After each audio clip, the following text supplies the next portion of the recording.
Hello friends, எல்லாருக்கும் வணக்கம். நான் உங்கள் சிசி. இன்றைக்கி மண்டே லன்ச் மெனு தான் பார்க்க போகிறோம்.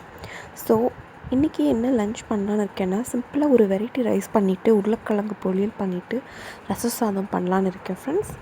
ஸோ ஆஸ் யூஷுவல் உங்களுக்கு தெரியும், எப்போவுமே லன்ச் ஸ்டார்ட் பண்ணுறதுக்கு முன்னாடி அதுக்கு தேவையான ப்ரெப்ஸ் எல்லாம் பண்ணி வச்சுட்டா நம்மளுக்கு ரொம்ப டென்ஷன் ஃப்ரீயாக இருக்கும். பாருங்கள், கவுண்டர் டாப்பே எவ்வளோ நீட்டாக இருக்குதுன்னு. ஸோ இந்த மாதிரி எல்லாத்தையும் அரைஞ்சி வச்சுட்டு நம்ம லன்ச் மெனு ஸ்டார்ட் பண்ணோம்னா நம்ம ஜீரோ டென்ஷனில் பண்ணிடலாம். ஸோ இங்கே பார்த்திங்கன்னா கோஸ் பொரியலுக்கும் சேர்த்து அரிஞ்சு வச்சுருக்கேன். ஸோ முதல்ல ஊற வைக்கிற ஐட்டம்ஸ் அண்ட் வேக வைக்கிற ஐட்டம்ஸ் எல்லாம் செஞ்சு வச்சிடலாம். இதுதான் ஃப்ரெண்ட்ஸ் என்னோடய 4 பர்னர் அடுப்பு. ஸோ இந்த அடுப்பு பார்த்திங்கன்னா 4 பர்னர் இருக்குது. ஸோ நான் உங்களுக்கு 4 பர்னர் வாங்கிறதுக்கான டிப்ஸ் சொல்கிறேன். முதல்ல நீங்கள் வாங்கிறதுக்கு முன்னாடி உங்களோட கவுண்டர் டாப் என்ன மெஷர்மெண்ட்டில் இருக்குது அப்படின்னு நம்ம மெஷர் பண்ணிக்கணும். ஸோ ஏன்னா 4 பர்னர் நம்ம ஆல்ரெடி நம்ம இருக்கிற கவுண்டர் டாப்புக்கு ஃபிட் ஆகலைன்னா நம்ம திருப்பி ரிட்டர்ன் தான் கொடுக்கணும். அதனால் முதல்ல மெஷர் பண்ணிக்கோங்க. ஸோ இங்கேருந்து பார்த்திங்கன்னா நீங்கள் மெஷர் பண்ணி எடுத்துகிட்டு போகிறது உங்கள் பர்னரை விட பெருசாக இருக்கணும்.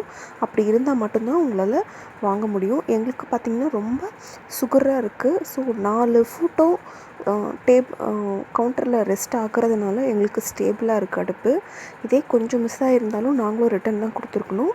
ப்ளஸ் உங்களோட கேஸ்கெட் டியூப்பு போகிறதுக்கான ஹோல் எங்கே இருக்குதுன்னு பார்த்துக்கோங்க. அந்த ஹோல் ஸ்டார்ட் ஆகிற இடத்துலேருந்து நீங்கள் மெஷர்மெண்ட் எடுத்திங்கன்னா உங்களுக்கு எக்ஸாக்டாக தெரிஞ்சிடும் உங்களால் வைக்க முடியுமா முடியாதான்னு. ஸோ குக் பண்ணிகிட்டு இருக்கும்போதே பார்த்திங்கன்னா சூடாக பப்ஸ் வாங்கிட்டு வந்தாங்க. ஸோ அதை சாப்பிட்டுட்டே இன்றைக்கி லன்ச் பண்ண போகிறேன். ஸோ இன்றைக்கி பார்த்திங்கன்னா பருப்பு தண்ணி இல்லாததுனால வெரைட்டி ரைஸ் தான் சொல்கிறதுனால ரசத்தில் கொஞ்சம் அரிசி கழுவின தண்ணியை ஊற்ற சொல்லுவாங்க. ஸோ அது ஊற்றினா ரசம் ரொம்ப நல்லாயிருக்கும்.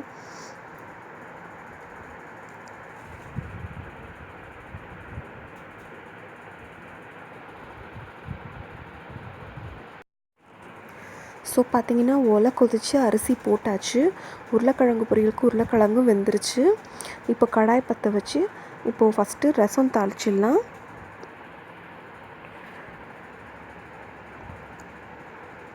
ஸோ இப்போ ரசத்துக்கு தேவையான ஐட்டம் எல்லாம் ஆல்ரெடி நான் ஊற வச்சு ரெடியாக இருக்கிறதுனால ஸ்ட்ரைட்டாக நான் தாளிச்சிடுறேன்.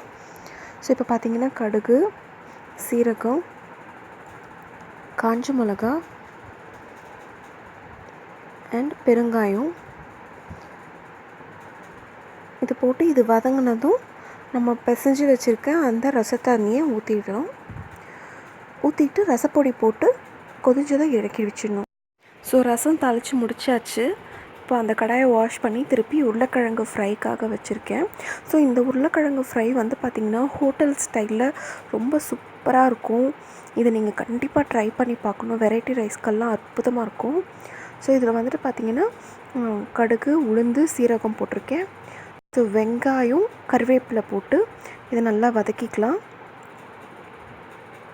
இது நல்லா வதங்கினதும் இதில் கொஞ்சம் இஞ்சி பூண்டு பேஸ்ட் 1 டேபிள் ஸ்பூன் நம்ம சேர்க்கணும். ரொம்ப நான்வெஜ்ஜுக்கு சேர்க்குற மாதிரி சேர்க்கக்கூடாது.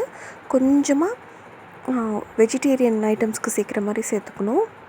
யூஸ்வலாக நாங்கள் உருளைக்கிழங்குக்கு பூண்டு தான் போடுவோம். ஆனால் வாயு ரொம்ப இருக்கிறதுனால இதுக்கு இஞ்சி பூண்டு பேஸ்ட்டு சேர்த்தா இந்த வாழைக்காய்க்கு உருளைக்கிழங்குக்கெல்லாம் ரொம்ப நல்லாயிருக்கும். ஸோ அடுத்து நம்ம தக்காளி போட்டு இதை நல்லா வதக்கிக்கணும்.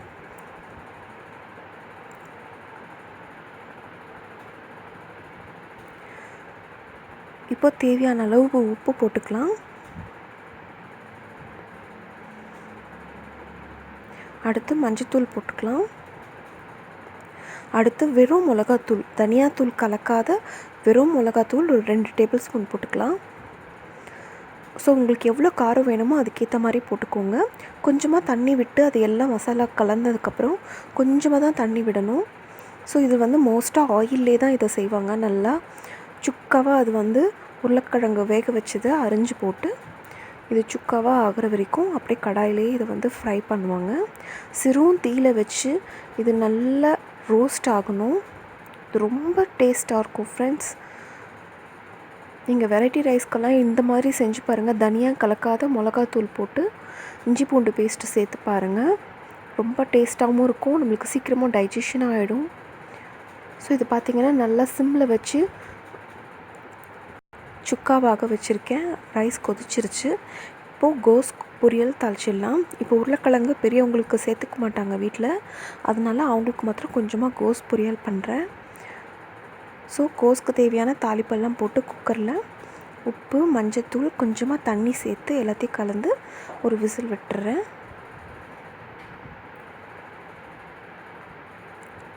உருளைக்கிழங்கு நல்லா சுண்டி நல்லா ரோஸ்ட் ஆகிடுச்சு, எடுத்து வச்சிடலாம் குக்கரில். இது ஒரு விசில் வந்துருச்சு.